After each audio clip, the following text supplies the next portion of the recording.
Morning, everyone.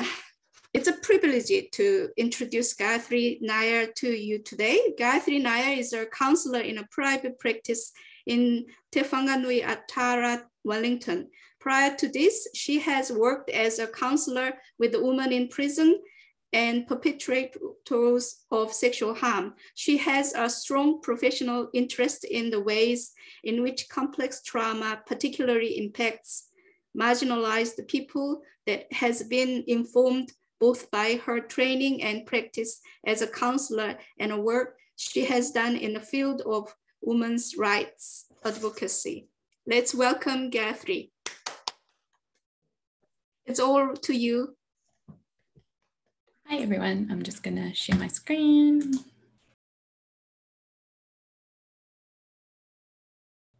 Yeah, awesome.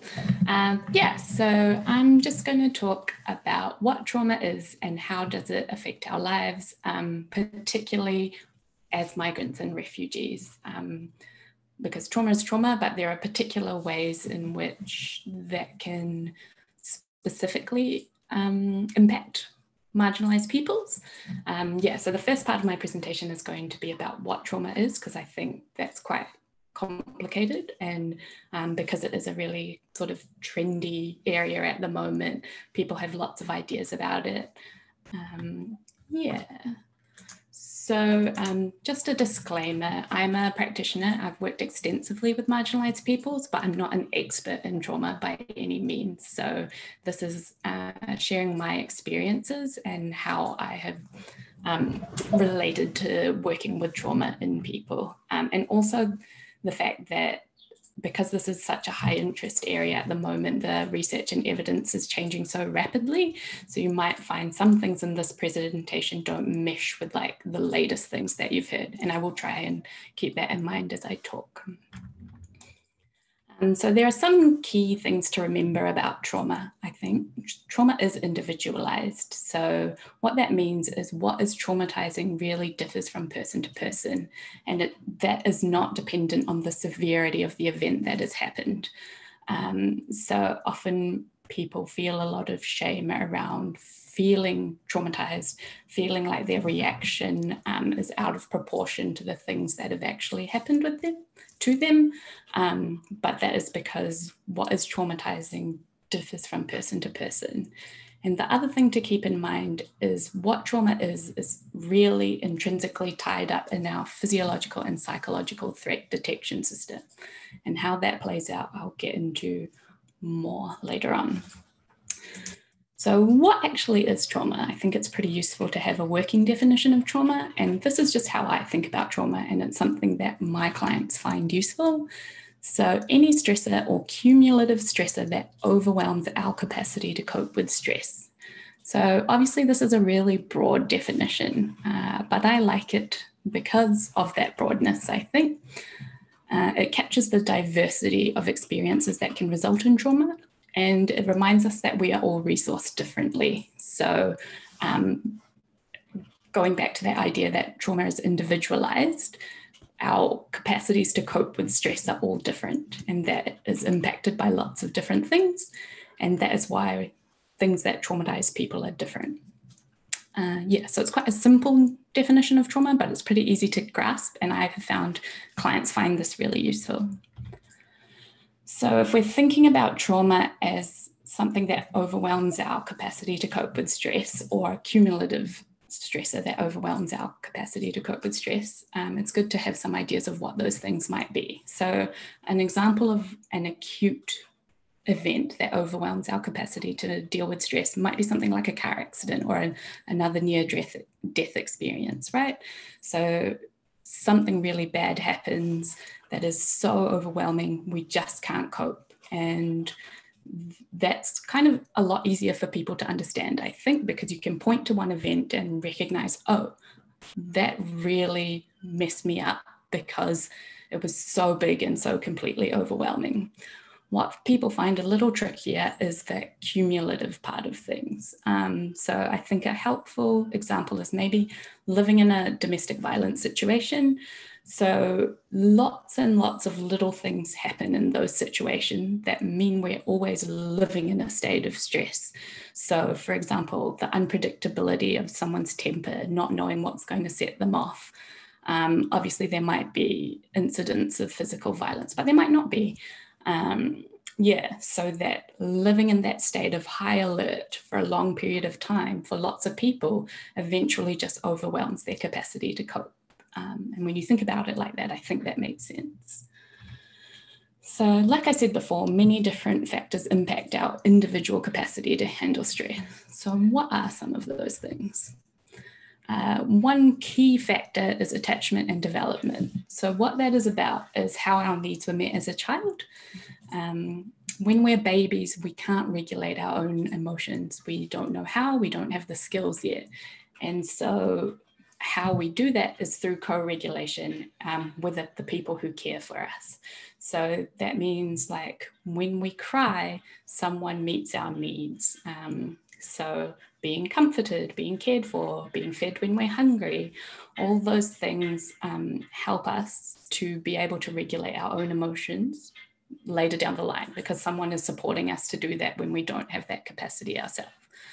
And obviously, you know, we all don't get our needs met as children, and that means we don't necessarily have the same kind of capacity to regulate our own emotions as someone who did have their needs met really well as a child.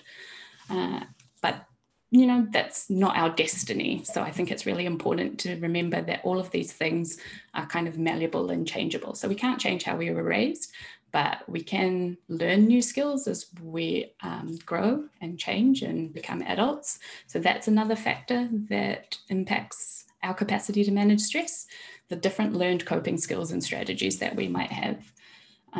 So some of us fall into patterns of avoidance, right? Lots of us do that. I think if you're a practitioner of any kind, you come across people who deal with things by just avoiding them all of the time. But some of us are able, through being in good relationships or maybe getting heaps of therapy, to learn other ways of managing discomfort, tolerating big emotions. And then the other two things are not things I know heaps about, but genetics and epigenetics. So obviously we know our genetics impact us in some kind of way and probably give us predispositions to things. So maybe if we're an anxious person, there might be some kind of genetic component to that. And epigenetics is about how our genes are actually expressed. So even our genes are not necessarily fixed. They can be turned off and on. And that's something important to remember as well, I think, because often people think our genetics are our destiny. That's not necessarily true. And so epigenetics is a really emerging area of genetic research, and it's considered one of the ways through which intergenerational trauma is passed down. So there might not be changes to our actual genes, but the ways in which our genes are expressed are malleable. So this slide says how the nervous system responds to trauma. I think a better way of thinking about it would be how our nervous system responds to stress. So we've got here, you know, you see a threat and your brain really quickly goes into this threat response system. And so some of the things that we might want to do is flee, so get away quickly, fight, and freeze and collapse. So freeze and collapse are usually what happens when, you know, our brain knows, well, we can't get away. I'm going to make dying as painless and as, you know, less stressful as possible. There have been other threat responses that have been added to this model over time. I think appeasement is now one. And it's getting more and more complicated as we learn more and more about how our brains work. But I don't think we necessarily need to know all those things. We just need to know that there are ways our brain has of responding to threats. And these responses can become habituated. So if, for example, going back to that idea of living in a domestic violence situation, right? If we over time know fleeing is not an option, bad things happen if I flee, then maybe our brain might become more likely to go into a freeze or collapse state. Or same with fighting. If fighting just, makes bad things worse, our brain may become more habituated to these more kind of passive options. So if we are not traumatized, we should be able to move in and out of these states, so these threat response states, back to like normal function with relative ease. It's flexible, it's malleable, we don't get stuck.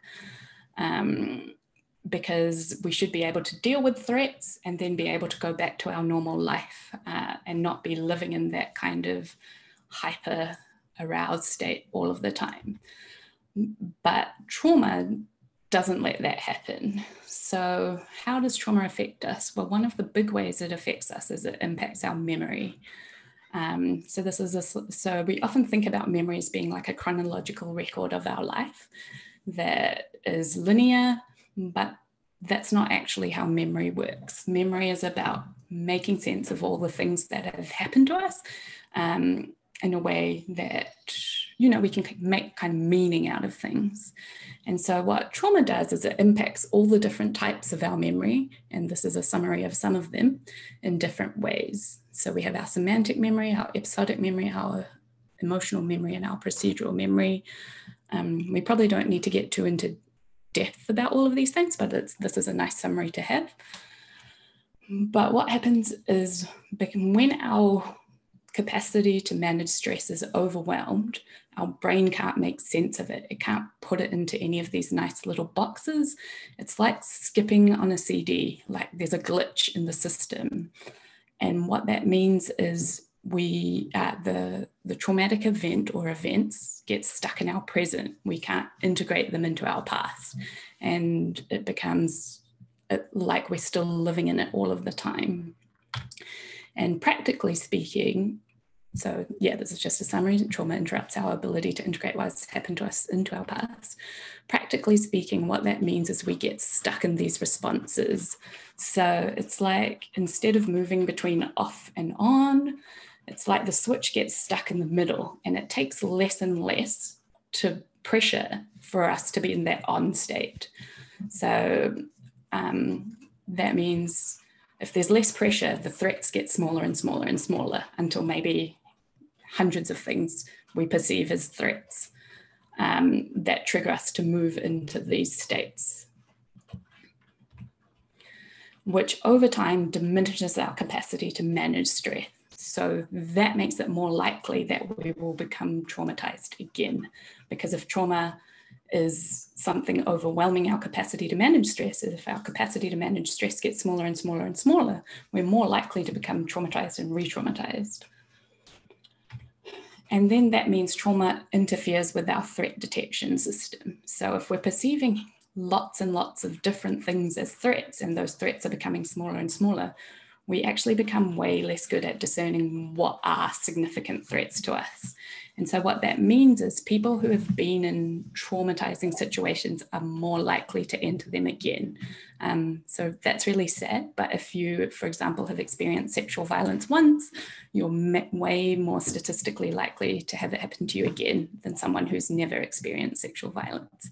And while that's not the only factor, obviously there are issues around like what it means to be a marginalised and vulnerable person and all that kind of thing. But definitely part of it is that we become way less good at keeping ourselves safe because we can't discern the real threats from the forest of all the threats that we're seeing.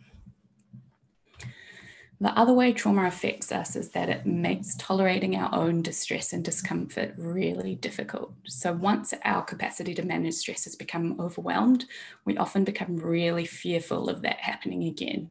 And we'll do anything to make sure that doesn't happen.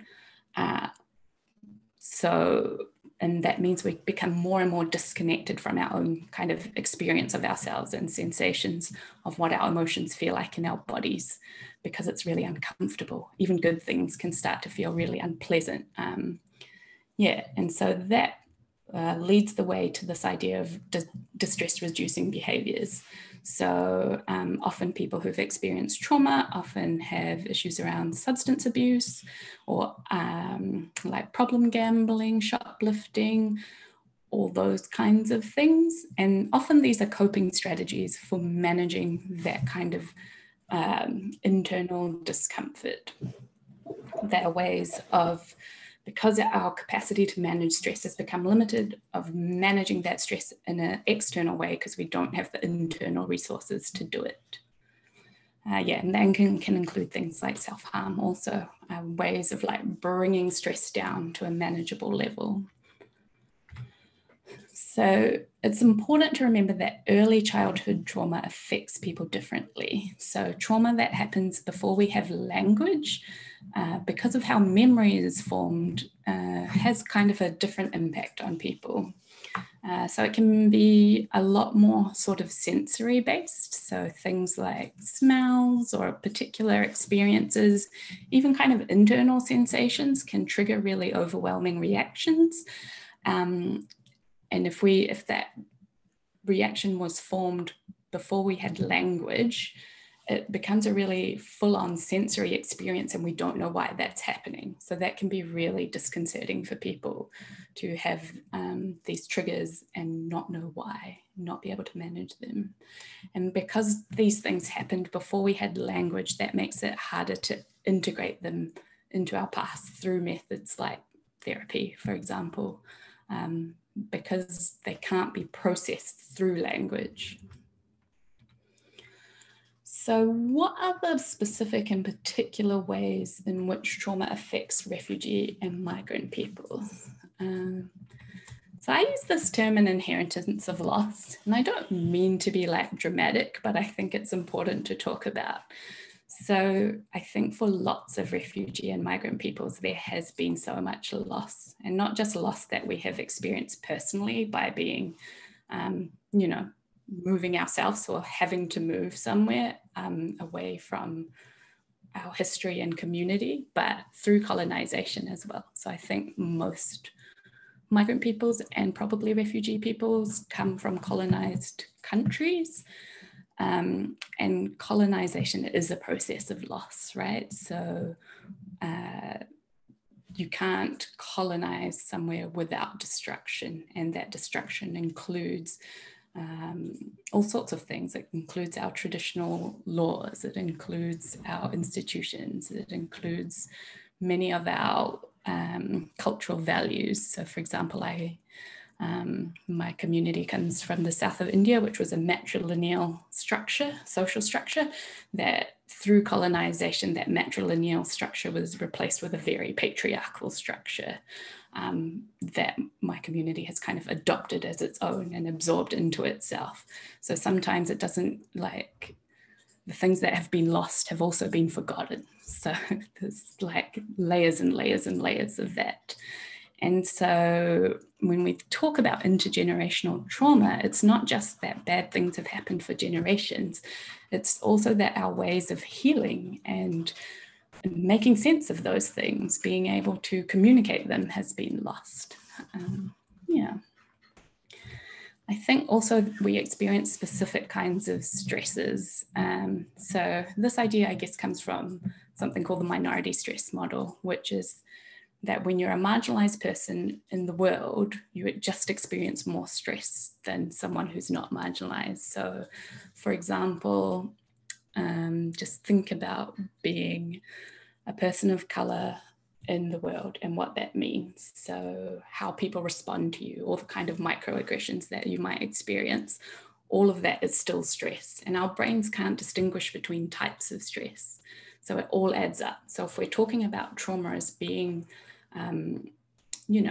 like a response to cumulative stress as well, overwhelming our capacity to manage stress, if we're experiencing more stress generally just in our everyday life than other people, then it makes sense that we might be more likely to experience the symptoms of trauma.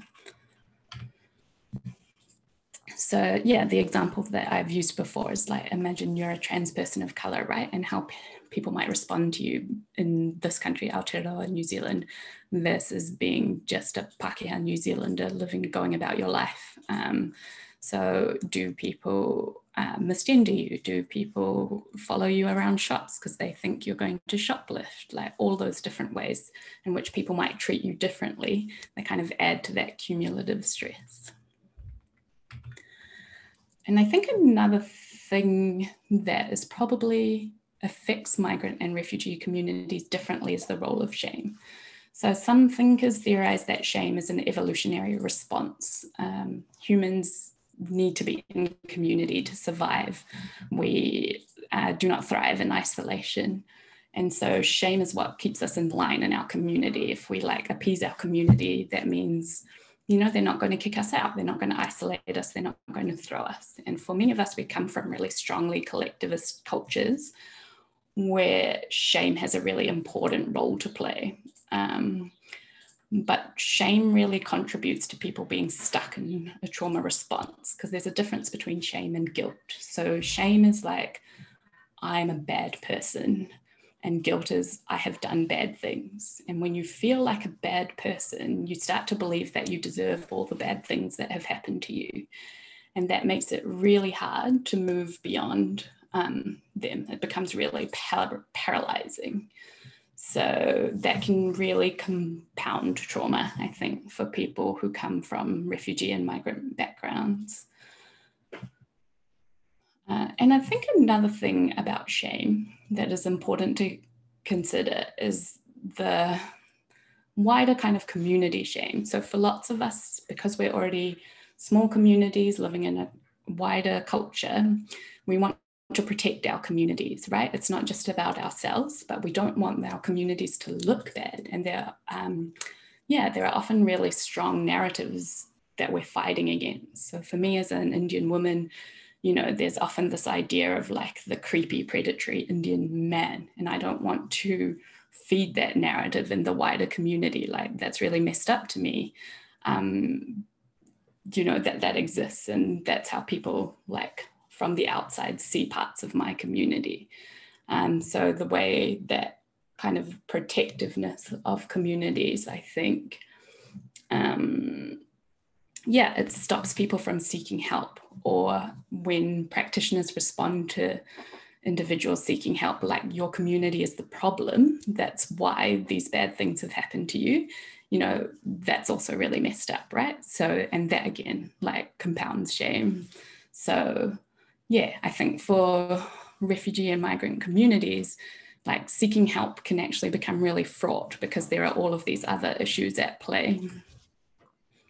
And people don't want to be made to feel like they need to be saved from their own communities. So if we think about it like that, trauma is relational and structural, not just individual. So, you know, talking about the ways the world responds to us and how that contributes to trauma, talking about, you know, how we feel the need to protect our own communities and how that compounds trauma. Like, none of these things are just individual things. They are community things.